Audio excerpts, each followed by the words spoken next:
네, 사랑하시는 주님이 우리와 함께 하십니다. 오늘도 희망찬 하루가 되시기 바라겠습니다. 오늘 말씀 마가복음 14장 43절에서 50절까지 말씀입니다. 예수께서 말씀하실 때 곧 열둘 중에 하나인 유다가 왔는데 대제사장들과 서기관들과 장로들에게서 파송된 무리가 검과 몽치를 가지고 그와 함께 하였더라. 예수를 파는 자가 이미 그들과 군호를 짜 이르되 내가 입맞추는 자가 그이니 그를 잡아 단단히 끌어가라 하였는지라. 이에 와서 곧 예수께 나와 랍비여 하고 입을 맞추니 그들이 예수께 손을 대어 잡거늘 곁에 서 있는 자 중에 한 사람이 칼을 빼어 대제사장의 종을 쳐 그 귀를 떨어뜨리니라. 예수께서 무리에게 말씀하여 이르시되 너희가 강도를 잡는 것 같이 검과 몽치를 가지고 나를 잡으러 나왔느냐. 내가 날마다 너희와 함께 성전에 있으면서 가르쳤으되 너희가 나를 잡지 아니하였도다. 그러나 이는 성경을 이루려 함이니라 하시더라. 제자들이 다 예수를 버리고 도망하니라. 아멘. 네, 오늘 본문 말씀은 예수님께서 이제 로마 군사들 그리고 대제사장들과 장로들이 보낸 그런 사람들에게 이제 붙잡혀서 끌려가시는 그런 장면입니다. 겟세마네 기도가 끝나자마자 이런 일을 당하시는데 정말 무시무시한 그런 순간이 아닐 수 없습니다. 이제 잡혀가면은 엄청난 고난과 고문을 당하고 또 십자가에서 비참하게 죽으셔야만 하는 것을 예수님은 너무나도 잘 알고 계십니다. 그런데 예수님의 모습은 두려움에 더는 모습이 아니라 너무나 의연하고 담담한 모습이라는 것이죠. 자, 이런 예수님의 이런 담대한 모습, 여유 있는 마음은 어디서 왔을까요? 그것은 틀림없이 겟세마네 기도에서 승리한 그 결과인 것입니다. 나의 원대로 마옵시고 아버지의 원대로 하옵소서라고 하는 이 기도가 예수님의 내면에서 승리하였을 때 예수님은 이런 담대함을 얻을 수 있었다라는 것입니다.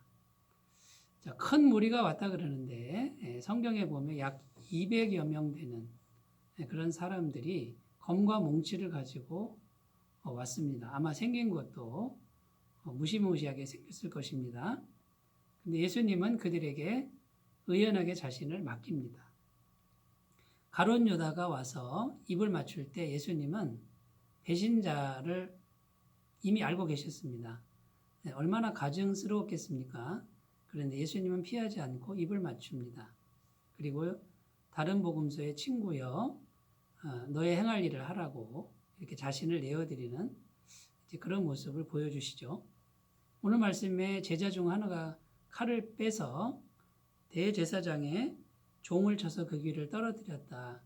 이렇게 기록하는데 베드로가 그렇게 한 거죠. 베드로는 겁에 질려서 어떻게 판단 능력을 잃어버리고 검을 휘두르고 있는데 예수님께서는 그 칼을 도로 칼집에 꽂으라 이렇게 명령하시고 또 귀가 떨어진 그 대제사장의 귀를 다시 고쳐주시는 그런 내용이 복음서에 기록되어 있는 것입니다. 어떻게 이렇게 예수님은 평안하고 또 여유가 있고 담대할 수 있는 것입니까? 그 이유는 기도입니다. 예수님의 기도는 누구와도 비교할 수 없는 남다른 기도라는 것이죠. 그래서 이렇게 결론 지을 수 있습니다. 기도가 다르면 삶도 달라진다. 우리의 일생이 달라진다. 인생이 달라진다. 이렇게 말씀드릴 수 있겠습니다. 예수님의 겟세마네 기도를 보면요. 참된 승리의 기도라고 할 수 있습니다. 그 참된 승리는 하나님의 말씀이라면 무조건 순종하는 기도. 그것이 참된 승리입니다. 마귀로부터 승리인 것이죠. 참된 사랑의 기도입니다. 아버지를 사랑하고 그 다음에 사람을 사랑했기 때문에 전적으로 자신을 내어주는 그런 기도. 그것이 참된 사랑의 기도고요. 세 번째, 참된 권세의 기도입니다. 굴림이 아니라 섬김을 위한 그런 기도가 참된 권세의 기도라고 할 수 있는 것입니다. 여러분, 이런 기도를 주님께서 했기 때문에 우리 주님은 삶이 달라졌고 그 다음에 행동이 달라질 수밖에 없었다라는 것이죠. 그런데 여러분 안타깝게도 예수 믿고 구원받은 많은 사람들이 이 삶이 달라지지 않아서 정말 세상 사람들이 비웃는 그런 일들을 겪을 때가 참으로 많다라는 것입니다.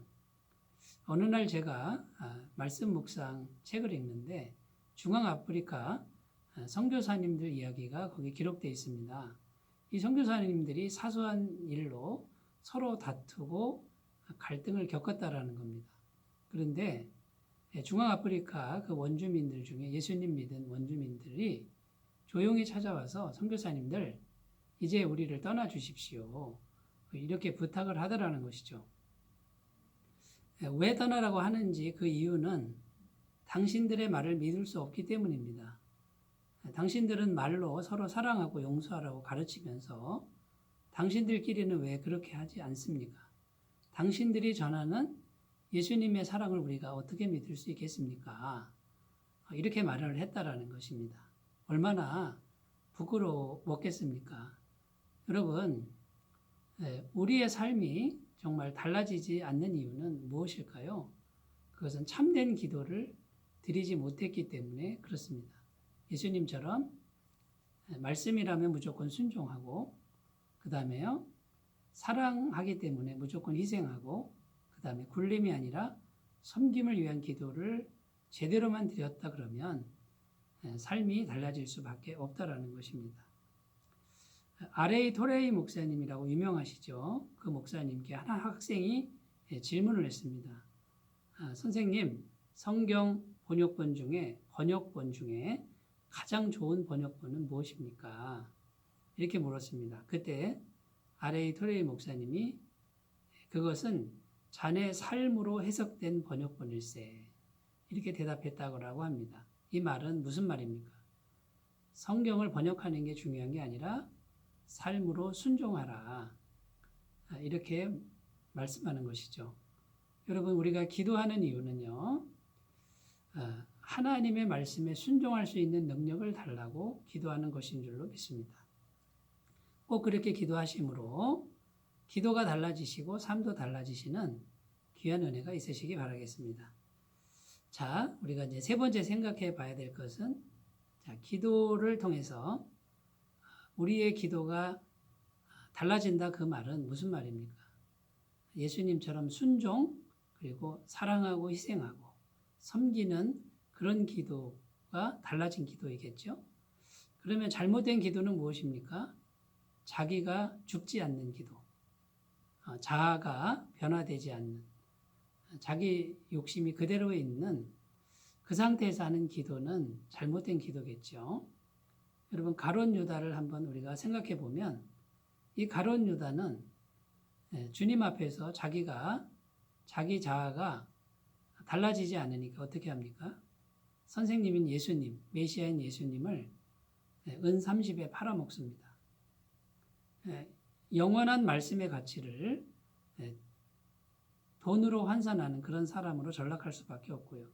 종교 지도자들을 보면 이 사람들이 달라지지 않으니까 예수님을 죽여야만 하는 적으로 생각합니다. 예수님은 말씀 자체이신데 말씀을 들으면 내 일이 방해된다라고 생각하는 사람들이 이에 해당하는 것이죠. 베드로를 보시면요. 베드로는 자기 자아가 달라지는 기도를 드리지 못했습니다. 겟세마네 동산에서 잠만 잤지요. 이 베드로는 예수님을 지키는데 무엇로 지킵니까? 자기 힘과 자기 방법으로 지키려 하는데 여지없이 실패합니다. 여러분, 이 베드로가 나중에 자아가 죽고 성령으로 충만할 때는 성령의 능력으로 담대해지고 말씀에 순종하는 사람으로 변화된다라는 것이죠. 베드로 말고 예수님의 제자들을 보시면 이 제자들도 기도를 통해서 자기 자신이 변화되지 않으니까 불리한 상황이 딱 닥치니 예수님을 버리고 여지없이 다 도망하는 그런 모습을 보여주고 있습니다. 사랑하는 여러분, 기도가 달라지면 삶도 달라집니다. 우리의 행동도 달라집니다. 우리가 달라지지 않는 이유는 기도가 달라지지 않기 때문입니다. 여러분, 기도할 때 순종의 능력, 사랑의 능력, 희생의 능력, 섬김의 능력을 달라고 기도하시는 우리 모두가 되었으면 좋겠습니다. 이렇게 기도하면 하나님은 반드시 성령님을 보내셔서 넉넉한 능력을 우리에게 부어주시고 예수님처럼 아름답고 권세 있는 기도로 변화될 줄로 믿습니다. 꼭 승리하시기를 바라겠습니다. 기도하겠습니다. 하나님 아버지 감사합니다. 예수님처럼 우리의 기도가 달라지게 하시고 성령의 능력 받고 달라진 삶을 살아가는 우리가 되게 하옵소서. 예수님의 이름으로 기도드립니다. 아멘. 주님의 임재가 충만하시기 바라겠습니다. 감사합니다.